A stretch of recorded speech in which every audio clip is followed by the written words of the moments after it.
Ethical Perspectives on the News is produced by the Interreligious Council of Lynn County, which is solely responsible for its content. The views and opinions expressed on this program do not necessarily reflect those of the staff and management of KCRG TV9.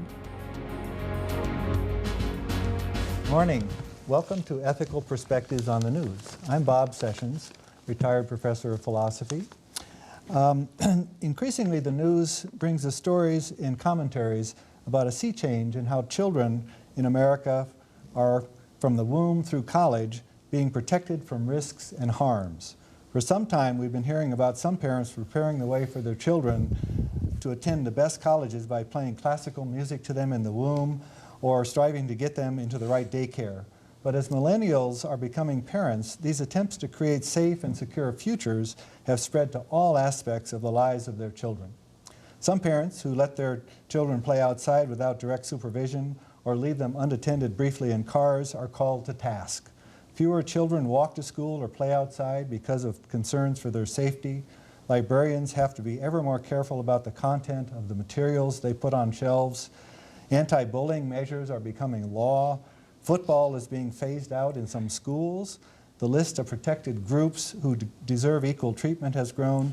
And trigger warnings are becoming common in colleges and universities. And we'll talk about that in a few minutes. We don't have time to talk about all these topics in a half hour, of course, so we've chosen to focus on 3 examples of a trend that is quite positive, but is creating unintended and difficult consequences. To help us think about this amorphous but very important topic, we have 3 panelists. To my left is Kristy Nabhan-Warren, who is the Director of Graduate Studies in the Department of Religious Studies at the University of Iowa. Next to him is Andy Giller, who is an attorney with Rush and Nicholson. And then finally, Maeve Clark, who is a librarian at the Iowa City Public Library. Good morning, and thank you all for joining me. Thank you for having us. The 3 issues that we've decided to talk about, at least initially, are parental supervision, anti-bullying measures, and trigger warnings. First, parental supervision. There was a case in New York City of a mother allowing her young child, a 10 or 11-year-old boy, to ride unaccompanied on the subway. It got a huge amount of press, a lot of negative press, that she was being a bad parent. She thought she was being a good parent, and the child, at least by last accounts, had not been harmed or had difficulties. Or another example of a woman whose children were playing out in the yard, her yard. She was watching them out the window. There was an older child of 12 or so supervising the 2 younger children, and the Department of Social Services was called in because she was being neglectful. I could go on with examples like this. The children aren't allowed to walk to school without supervision in many cases. The question is, are parents going too far? How do we know? How far is enough? Is this PC on steroids, or is it good parenting? How do we draw the line, and what are the legal issues involved as well? So we'll start with Kristy, and let's hear your perspectives on this. You're a parent of 3 children. Parent of 3 children, 12, 9, and 6. And yes, I mean, I think the era of helicopter parenting is alive and well. So I see this from having 3 young children and also being a university professor. So I see the products of, years and years of helicopter parenting. We allow our kids to, I guess we're free-range parents. We allow our kids to play outside. Our home is sort of a hub for neighborhood children. We do check on our kids, and they know to check in with us, but for the most part, we believe pretty strongly in having kids run, be outside. And we've been told as a couple that this is an increasingly rare thing. Wow, your kids play outside a lot. I find this deeply distressing, and I see this, there's all kinds of books that have been written recently, nature deficit disorder by, academics who point to this broader problems that come from helicopter parenting. Our kids aren't getting out in nature enough. They're not taking risks. And this is the era of anxious parenting. There have been a lot of books written on this as well, academic and non-academic books. And we're seeing this with undergraduates at the University of Iowa in particular.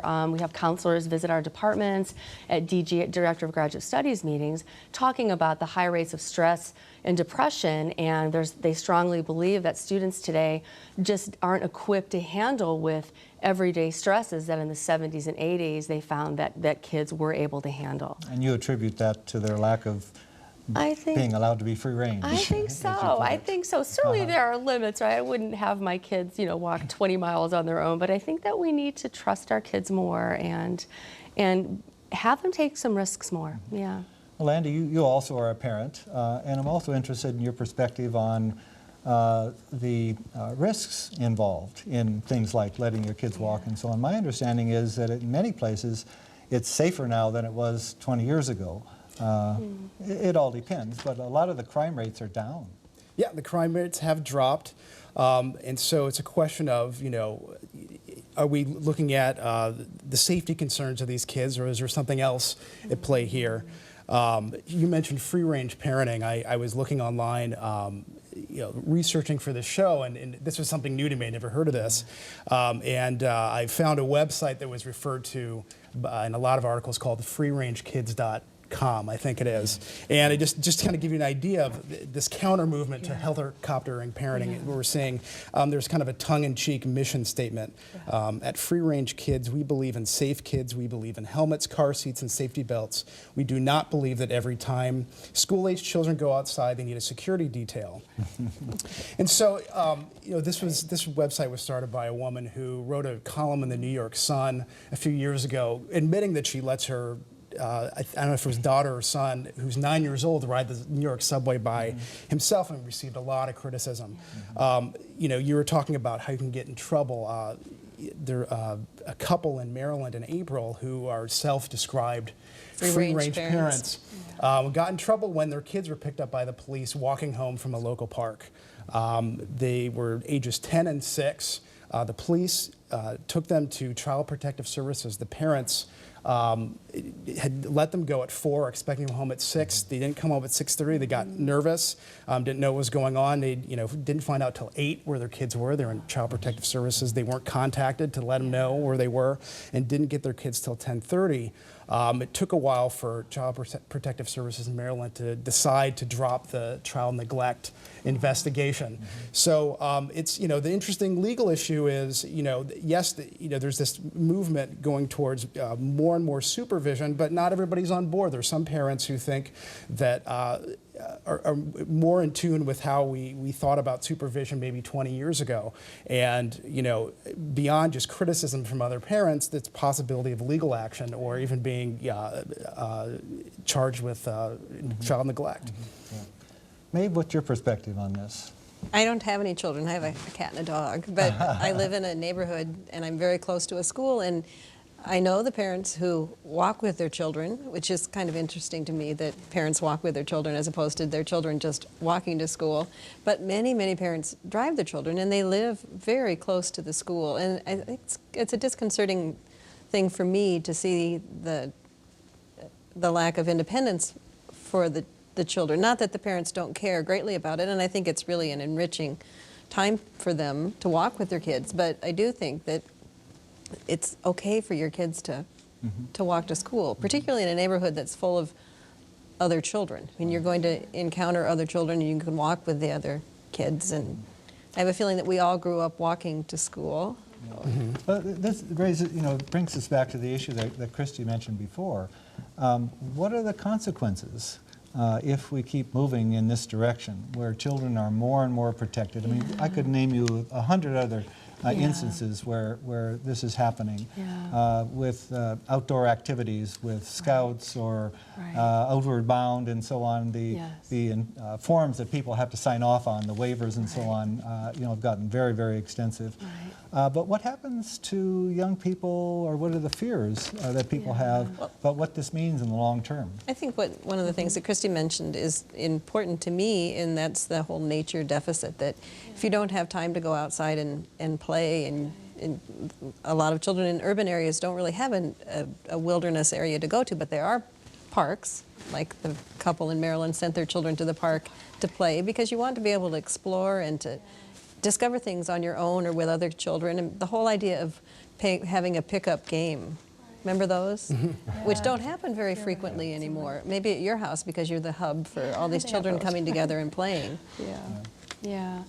I totally agree with you, Maeve. I think the implications and ramifications of this this era, if you will, of anxious-based parenting, helicopter parenting that go hand in hand, I think that's led to a real focus on the nuclear family, thinking about our own children, biological children, and not sort of it takes a village mentality.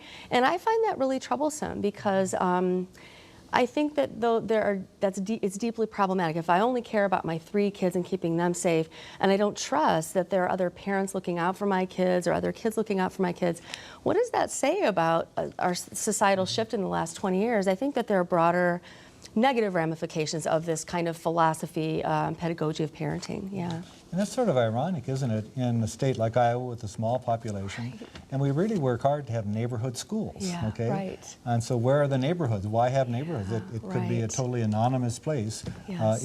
if that isn't happening. I That's remember right. growing up, it wasn't just that the other parents would report to my parents if I did something. Right. They would correct me, okay? Yes. They would no qualms, and my parents had no problems with that.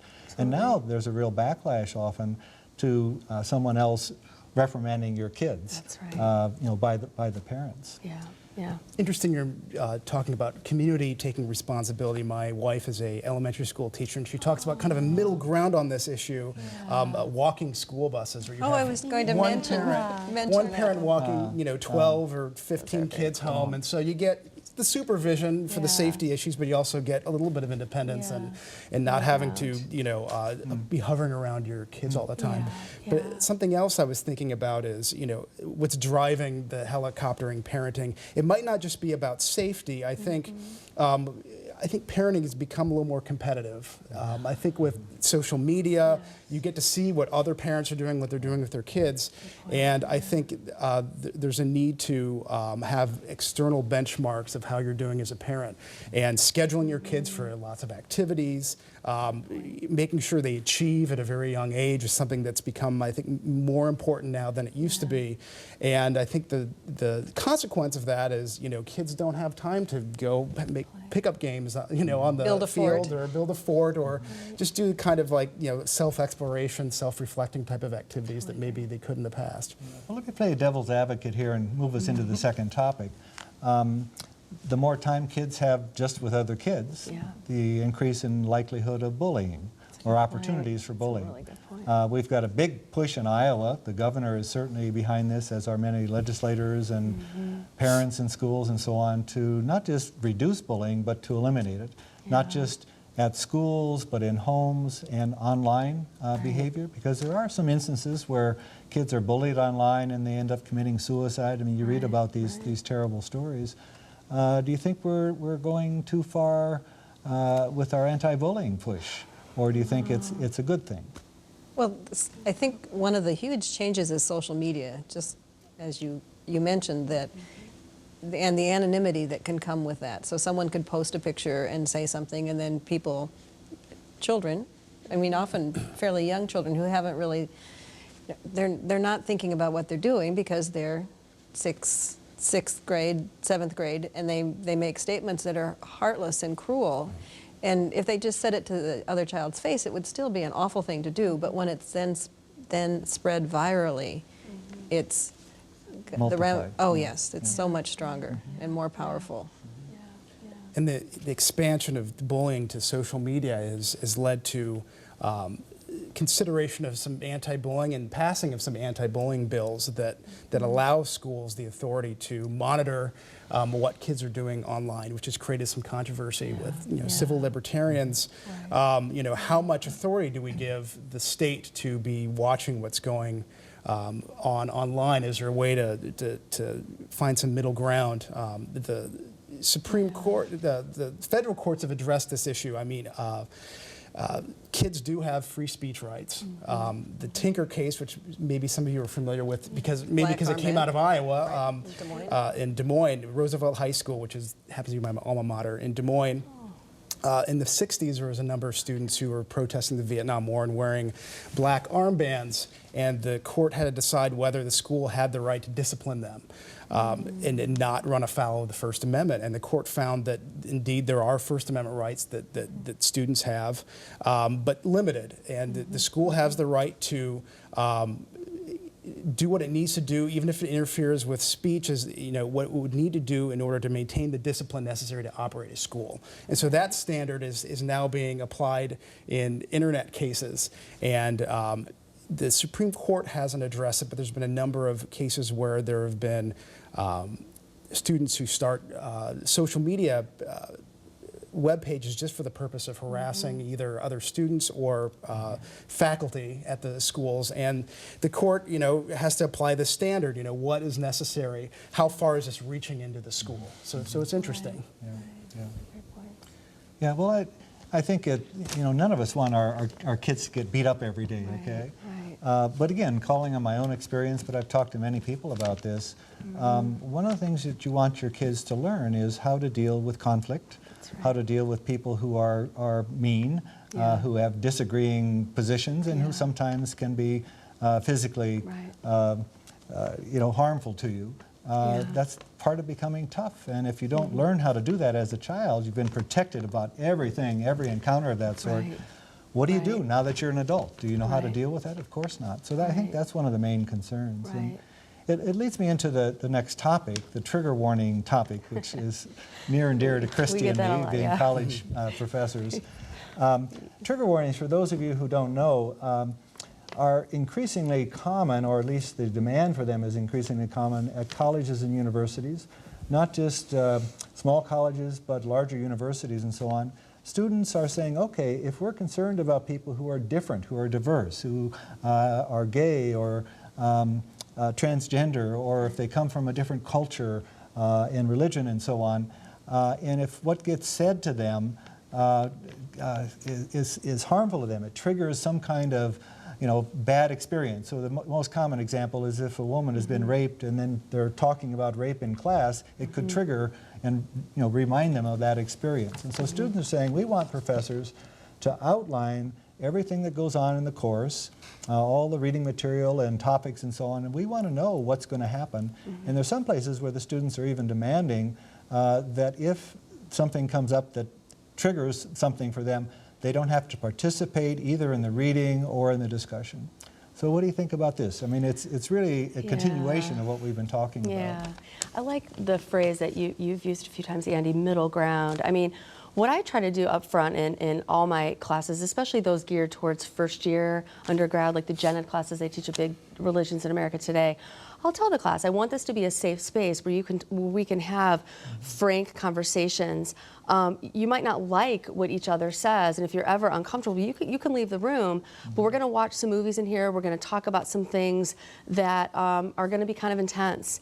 And no one's ever dropped the class. Students appreciate that up front, but I never touch bases. So I'm trying to have kind of a middle ground, but I think it's this whole, I think what we're really getting at here, Bob, I think is a slippery slope, right? If we cave to all the whims of helicopter parenting, then how are we, thinking of undergrads now, how are we helping them on the path to adulthood, independent adulthood? And if I feel like as a professor, I have almost a moral responsibility to help lead these young adults, 18, 19 years old, to a path where they can have conversations without maybe having to leave the room or freaking out. Now, if we're talking about rape, physical violence, PTSD, that might be another thing.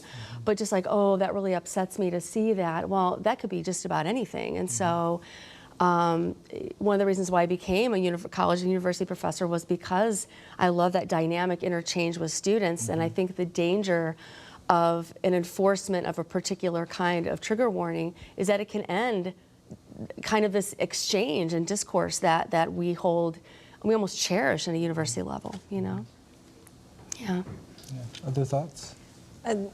I work in a public library, and so we select materials of all different kinds. And we have classified a juvenile collection, a young adult collection, and then an adult collection. But no one is prevented from reading in any of those collections. But the young adult collection is, sometimes when a child is a really advanced reader, they're in 4th grade or 5th grade, but they read at a really high level, they'll end up in the young adult collection. And those books can be quite provocative and might be things that the parent would like to talk to the child about with them, but we're not going to prevent the child from reading those books. But I think one of the things that you're talking about is how to make so that we have an open forum for discussion and civil discussion, which I think is part of the the whole dynamic with the bullying as well as the trigger warnings so that people are allowed to explore their feelings and understand more because they can talk to other people who might be able to add to that discussion. So if you clamp down too tightly, then you've lost that. And you've lost that opportunity to learn how to express yourself to other people and to hear what they have to say as well. One of the articles we read in preparation for this was by a person writing about comedians who want to go to college campuses. It's one of the best places for comedians to go. They can make $2,000 or $3,000 for doing an hour program and so on. And what's happening is many colleges are saying we only want someone who isn't going to say anything that anyone will be offended by. And if you know about stand-up comedy, you realize that's their truck and trade. That's how they make their living, by talking about, They're usually quite provocative. That's the point. But there are certain comedians who do well because they've figured out how to sort of gut their performance to the point where it doesn't have anything that might offend anybody and yet still be at least a little funny. Wow. But it's quite striking that that's the kind of fear that's happening on so many different fronts. You wouldn't have even thought about that if you hadn't read the article, probably. Sure. So, Kristy, does the university require you to let the students know? Is there? We've gotten messages on the utility of, like I know schools like Grinnell, I have colleagues there, there's been a lot of conversations there. I haven't been told that I have to do anything, but there's been a lot of conversation about should we have a policy. I tend to not use the word, I mean, because I think the slippery slope again is that it's censorship, right? It's like, oh, wait a minute, we can't talk about anything, you know, we're going to offend everybody. So, but no, I'm never dictated, so far at least.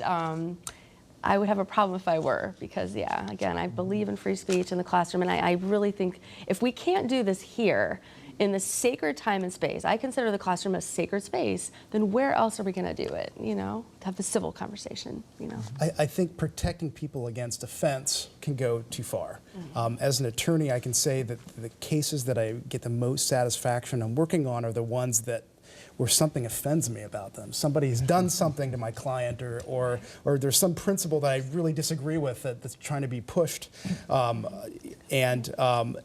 You know, and I'm glad that I'm an attorney and have the opportunity to proactively work through that and advocate for my client. And I think that the feeling of being offended, I mean, I think some of these students in college might, for the first time, be being exposed to ideas that they, you know, that challenge their assumptions they've had, you know, growing up, and trying to use that as a proactive learning experience. Okay, so this person has said this thing that really gets me in my gut. What is that feeling? What is that? What are my beliefs that's interacting with? And maybe I can clarify what I think. Maybe I examine what I think and question it, or maybe I just clarify it so I can write about it, speak about it, persuade other people. And I think that's kind of a core of the, in my opinion, the liberal arts learning experience. Well, and of course, we've got a number of cases that have happened recently. Condoleezza Rice wasn't allowed to speak, I can't remember what school it was Wesleyan or a school like that, because she didn't fit the political profile of the students. And Which they demonstrated against. And to me, this is a harbinger of even worse road ahead with regard to the polarization in our country that we're seeing in Congress so dramatically these days. If you don't accept the possibility that the other person might have something interesting to say, might even be right about some things, that you can't reach some common agreement, as you say, then we're really in trouble in a democracy. Democracy is all about give and take and listening and trying to reach a common agreement. I was going to say that was really disappointing to me. Not that I probably would agree with a lot of things that Condoleezza Rice had done, but to shut her down and not to even be exposed to that is not what you would think a liberal institution would be looking for. Well, there's another dimension to all of this. My son just graduated from Grinnell last spring, and they were dealing with these trigger warning issues and so on, and he was very much involved in all this. And I said to him at one point, I said, you know, Carl, this really is a first world problem, as in middle and upper classes. The lower classes are dealing with a whole other reality. When you look at people who live in poverty, who live in single parent families where the parent isn't there very often and so on, especially our minority communities, where they hardly have enough food, where their main staple of intellectual input is a television, and where bullying happens, legion, where the dropout rate is high. I mean, their problems are much more powerful and real and effective in their lives Yeah. than these, small concerns about perhaps you might have a kid say something nasty to you. You see what I'm Right. saying? I mean, there's a Absolutely. disconnect here between, the helicopter Absolutely. parent profile and really good what's point. happening for a lot of kids in our society. That's a really good point. Yeah. Well, it's interesting going back to the first subtopic, we're talking about maybe parents who are keeping their kids too safe. And I think when you look at least the studies on learning and poverty that I've looked at, I mean, some of the problem is the chaotic home life they have, the lack of feeling safe, don't know where your next meal is going to come from. So maybe in those situations you want to, that's a very complicated problem, but try to make the kids feel safer. Right, right. I think you just made these are great points. I mean, I think this could be a class and a race issue, a white privilege issue. Is there a racial and class dimension? I think absolutely. Most helicopter parents I know are sort of white, non-Hispanics, upper middle class. So yeah, that's something that, and you had sent around that piece on competitive sports as well that I thought was really intriguing. And I'm really conflicted about that because our 9-year-old plays competitive soccer. And we really struggle with that whole fitting with helicopter pairing. How many, practices should he go to a week? There's a lot of pressure for kids these days so I appreciate you sending that around.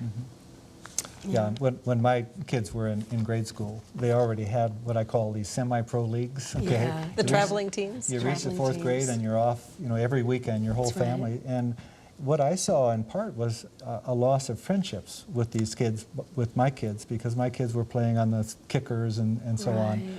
And they weren't off playing semi-pro, they weren't as good. And their families disappeared every weekend.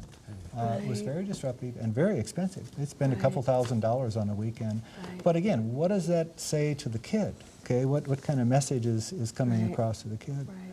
Especially, again, with that contrast, where you've got kids that don't have enough food or, Right. are living on the streets, like right. I've seen, because their parents can't afford housing and so on. That's And right. then they're going off every weekend That's right. doing this. It's Very important. interesting contrast. Maeve? Absolutely. Well, I was just thinking about when I was growing up, we played sports. You did a different sport each season. In the summertime, you swam. But my parents didn't always go to every swimming meet. We had a bus that the swim team rented, and we all went on a bus. And every now and then, parents would drive. But we also had bigger families, and I'm wondering if that plays into it, because if you have more children, I grew up with three brothers and one sister. If you have more children in your family, you can't focus on just those 1 or 2 children, and that might make some difference too in how you look at the changes that have happened. It's interesting, just more focus on, excelling at these sports sometimes than having fun. And I think that might take a toll later on when so much focus is put on achievement young. I think that sets up kids to get burnt out and unhappy later on. And injured too. And injured, yeah. Right. Right. Yeah. That's right. Well, this is a host of interesting issues. On one hand, we have, very caring parents who want the best for their children. You can't fault them Right. for wanting everything to go as well as possible, including for them to be safe and secure. At the same time, all the literature in developmental psychology and so on says kids need to have hard knocks. Kids need to come up against things to learn what their inner resources are and so on. So thank you very much for coming. This has been a very interesting discussion. Thank Kristy you. and Andy and Maeve, thank you. Thank you. you. Thanks so much.